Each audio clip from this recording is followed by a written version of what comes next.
राजमहल की भव्यता में रानी रूपा का जीवन नीरस था। ठंडी संगमरमर की दीवारें उसकी आत्मा को भी उतना ही कैद करती थीं, जितना कि उसके महल को। एक दिन एक नया नौकर रणवीर महल में आया। उसकी आंखों में एक चमक थी, एक अदम्य भावना जो रूपा के दिल को छू गई। धीरे धीरे उनकी मुलाकातें बढ़ने लगी। चोरी छिपे नजरें, अधूरे से बोल, दोनों के दिलों में प्रेम ने जन्म लिया। रणवीर रूपा के लिए कविताएं लिखता, जिन्हें वो चुपके से उसके कमरे में पहुंचा देता। रूपा अपने महल की ऊंची दीवारों से घिरी इन कविताओं में अपनी दुनिया खोजने लगी थी।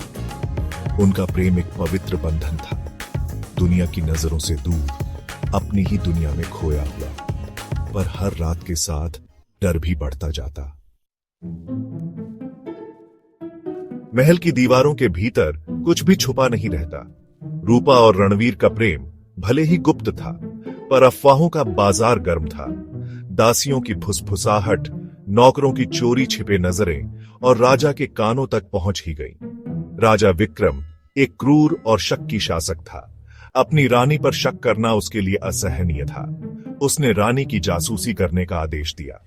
हर पल पर नजर रखी जाने लगी। एक दिन राजा के गुप्तचरों ने रूपा को रणवीर की कविता पढ़ते हुए देख लिया। यह सबूत काफी था। राजा का खून खौल उठा।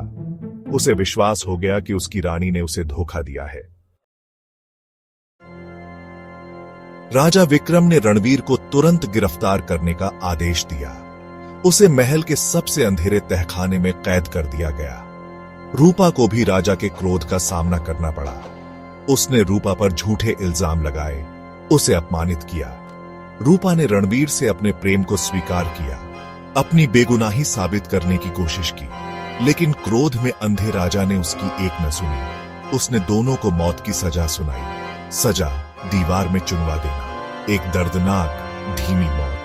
रूपा और रणवीर को महल के प्रांगण में लाया गया। दोनों के चेहरे पर मौत का डर नहीं, बल्कि एक दूसरे के लिए प्रेम था। दीवार धीरे धीरे ऊंची होती गई। रूपा और रणवीर की आवाजें धीमी होती गईं, पर उनका प्रेम अमर था। वो दीवार में कैद तो हो गए, पर उनका प्रेम आज भी महल की हवाओं में तैरता है। कहते हैं, आज भी पूर्णिमा की रात को रूपा और रणवीर की आत्माएं एक दूसरे से मिलती हैं।